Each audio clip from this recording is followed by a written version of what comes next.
প্রধানমন্ত্রী শেখ হাসিনা বলেছেন, ছেলে মেয়েদের মেধা বিকাশের সুযোগ করে দিতে হবে। ছেলেরা মেয়েদের চেয়ে কেন পিছিয়ে আছে সেটি খুঁজে বের করতে হবে। সকালে গণভবনে চলতি বছরের এসএসসি ও সমমান পরীক্ষার ফল প্রকাশের অনুষ্ঠানে তিনি এ কথা বলেন। বিস্তারিত জানাচ্ছেন পিন্টু হাজং। সকাল 10টার দিকে বোর্ড চেয়ারম্যানদের নিয়ে প্রধানমন্ত্রীর কাছে এসএসসি ও সমমানের ফলের অনুলিপি হস্তান্তর করেন শিক্ষামন্ত্রী। বেলা 11টা থেকে এসএসসি পরীক্ষার ফল স্ব প্রতিষ্ঠান থেকে এবং অনলাইনে জানা যায়। এছাড়া SMS এর মাধ্যমেও ফল জানতে পারে শিক্ষার্থীরা।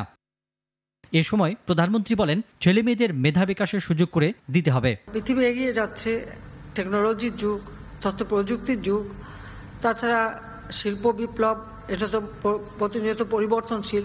সেদিকে লক্ষ্য রেখেই প্রতি উপজেলায় একটা করে আন্তর্জাতিক মানের সরকারি টেকনিক্যাল স্কুল ও কলেজ নির্মাণের আমরা উদ্যোগ নিয়েছি।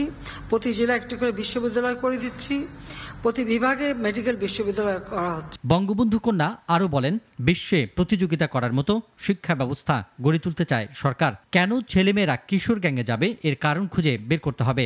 শিক্ষানীতি সময়ের সঙ্গে পরিবর্ধন ও পরিবর্তনের সুযোগ রয়েছে বলেও উল্লেখ করেন তিনি। কিন্তু ছেলেরা পিছিয়ে আছে কেন এখন সেটা আমাদের দেখতেই হবে, বের করতেই হবে। এটাও আপনারা একটু দয়া করে একটু যার যার বোর্ডে আপনারা একটু খোঁজ নেন। ইদানিং একটা দেখা যাচ্ছে কিশোর গ্যাং নামে। কেন ছেলেমেয়েরা এই পথে যাবে? এটা তো আমাদের জন্য গ্রহণযোগ্য না। তখন তাদের পড়াশোনা করা দরকার, তারা কাজ করতে পারে, বিভিন্ন কাজে যে যোগ দিতে পারবে, কিন্তু এই লাইনে যাওয়ার কোনো কেন গেল সেটাই আমাদের বের করতে পারবে, এখান থেকে তাদেরকে বিরত করা। এ সময় সরকার প্রধান বলেন, শুধু মুখস্থ বিদ্যা নয়, শিশুদের মেধা মনন বিকাশের সুযোগ দেওয়ার লক্ষ্য রেখেই কারিকুলাম পরিবর্তন আনা হচ্ছে। বাচ্চা যখন নতুন বইটা হাতে পায়। পিন্টু হাজং, নাগরিক।